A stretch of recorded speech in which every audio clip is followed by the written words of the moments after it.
Hello, everyone. Welcome to Lecture 7 of Making Meaningful Arguments. In this lecture, we're going to talk about rebuttal. In the last one, we talked about how to respond to opponents, but rebuttal is a little more complicated. The traditional notion of rebuttal we get from the law, which is that you can't just say an argument is wrong, you have to provide reasons why it's wrong. But in generic argumentation, the argumentation of the everyday that's not as limited or as narrow as legal argument, which has all these rules helping it out to you, and we don't have the benefit of a judge or any kind of rules in our arguments, except the ones that we agree to ourselves. In that situation, rebuttal is also rebuilding one's case, and that's an incredibly important part of rebuttal. Not just responding and saying, hey, you're wrong, but here's some things about my case you might have missed. So, what is rebuttal? Rebuttal is reiteration of your argument after it has been questioned, responded to, or attacked in some way. Rebuttal is adjusting your case to account for what has been said about it, and there's no shame in changing how you iterate a position if the goal is relationship building. If the goal is serving the truth, you can't reiterate your position. You've already stated the truth. To state it any other way is to show that either you were lying then or you're lying now. So we have to divorce argumentation from truth representation in a direct way. We might be trying to get at some truth for us as a community or as arguers. Even that I'm a little suspicious of.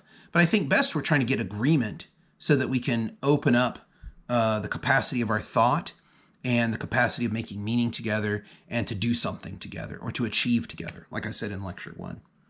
So the first thing to think about in rebuttal, and the first thing that's most important, is what we call stakeholder analysis. One of the best ways you can reiterate an argument to engage an opponent who's disagreed with you is to think about the different ways it can be looked at from different stakeholders. Here's a list. And this is only a small list. If you want more about this, I highly recommend Aristotle's book on rhetoric, book 2, where he deeply, deeply investigates the emotional state of different kinds of people in society. It really does hold up, even though he's writing about ancient Greece, which couldn't be more different than our societies today. But it seems to ring true. Just think about this list of people here on the screen and the way they might look at it and see if you can tell the story from their point of view. This adds robustness and richness and also reconsideration about the way they might have read your initial iteration. It provides a lot more detail for them to reach you in the middle and reach you in some way to make sure that they're getting the maximum amount of handholds and footholds as they try to engage the argument. It also will help you think about your argument in a different way and improve either your defense of it or show you that your argument might not have been as great as you thought, and you should either start from scratch or maybe even abandon your position, which is no shame in that. We're all trying to get to the best reasons here and the best perspective here. Let's look at an example. The teacher pay increase proposal will have little impact on educational outcomes. It's another example of throwing money at a problem. We might hear this like very standard kind of argument in teacher pay debates and arguments. Let's look at a response from stakeholder analysis. Imagine a child who comes to a classroom where the teacher is worried about making ends meet. Does that child feel the teacher is distracted, upset, worried? This will have a devastating impact on how that child feels in that room. So telling a story from the perspective of the child in the classroom with the undercompensated teacher can have an impact of making your argument a different point of view that builds the case up in a way to show that it's not throwing money at a problem. It would have direct impact from the position of a child. Secondly, those who manage and operate businesses in our city would happily take a small tax increase to avoid paying a lot in time or business lost because their employees didn't have well-compensated teachers educating them. The businesses will have to pick up the slack.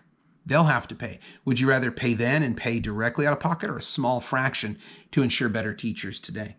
This is the way this argument's rephrased. So you can see those are not responses of like, oh, it's not throwing money at the problem, it's going to work. Not good enough. These two help answer that, and then they rebut that, and then they provide a way to rearticulate your case, an invaluable opportunity when you're dealing with argument and trying to get people to make meaning with you. Let's look at our old veganism example from a couple of lectures ago. Veganism means you lose out on essential nutrients for your health. Well, this could be true for some people, but that's why a consultation with a doctor is necessary. However, this doesn't prove the diet's unhealthy. Again, we bring in the doctor's point of view. We bring in the some people kind of point of view. Veganism won't make much of an impact at all on how animals are treated. Well, it's hard to see the impact one person or family can make, but consider that a family eats X amount of kilograms of animal products a year. That's pretty significant if you think about it from a family point of view. So these all help you find different handholds and ways to engage your opponent instead of just calling them wrong or dismissing them or saying that they're not listening. Much more constructive, and also gives you a chance to say your argument a different way, and even a way you might not have thought of before. A lot of times we should be thanking our opponents for giving us opportunities to rephrase our argument in ways we never would have thought to phrase it in the first place with just a piece of paper and a pen or in front of a keyboard ourselves. Here's another really powerful way to engage in rebuttal, and it's called perspective by incongruity. This is another idea from Kenneth Burke. Kenneth Burke came up with lots of ideas. He's probably one of the most famous rhetoricians out there that people cite and use his ideas all the time because they're pretty good. But let's talk about perspective by incongruity for a few minutes. It's an effective way to reiterate the case by using seemingly inappropriate measurements. Burke talked about this as a rhetorical device where you talk about things in a way that you wouldn't normally do it. So instead of talking about something in terms of time, you might talk about it in terms of number of people involved. Or instead of kilograms, you talk about it in terms of liters. Instead of miles traveled, you talk about it in terms of minutes. These are all very simple ones. Let's look at some more complex ones. One of the ones I always use when I teach is I talk about it in terms of if you're talking to an audience, find out the capacity of the local professional sports team amphitheaters. Places like, here where I live, the Met Stadium. Everybody knows what that looks like. So the Met Stadium on opening day holds X number of people. That's good to know because then you can say half the capacity of the Met Stadium on opening day is what we're talking about. Here's a very powerful one in this example. Not many people are killed by this, so the policy seems too expensive. A lot of times people say, well, it doesn't affect very many people. So how can I reiterate it in a way to show that it does have an impact on a significant amount of people and really kind of win that position on the argument or get people to agree more, come more to my side on that? Well, the victims of this do seem small. They number over 3,000, but that's the equivalent of about 10 fully booked 747 jets crashing every year. That's a powerful image. And it's a different way of presenting the same amount of data. If you think about a plane having about 300 people on it, I mean, it's inexact. You could go get the exact number and do it, but that presents that image, that horrible image of 10 plane crashes. And a plane crash is a rare event, a very rare event. It makes national news when it happens in the United States, in a big country. In any country in the world, it would make international news when a plane crashes. So this is a powerful way to use perspective by incongruity to show that it is a significant number if it was happening through other means. And that's a way to get people to sort of have another opportunity to agree with you and come to your side.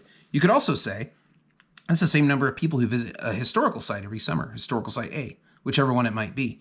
Go look, this data is freely available, and as somebody who's very interested in argument, it's good to have this data in your back pocket or in a notebook or something to help you compose and be ready for responses that really help people feel and really help people feel experienced and sort of invited to engage in a very real way with the things that you're sharing. That's how many people commute into city X every workday. These are very powerful ways to represent these numbers. So rebuttal, rebuilding, perspective by incongruity, and stakeholder analysis are excellent ways to find ways to reiterate your position, your argument in ways that will not only address the objection that your interlocutor had, but also provide another way for them to access your argument. Argumentation is all about relationships and making meaning with other people, and rebuttal is an essential part of that.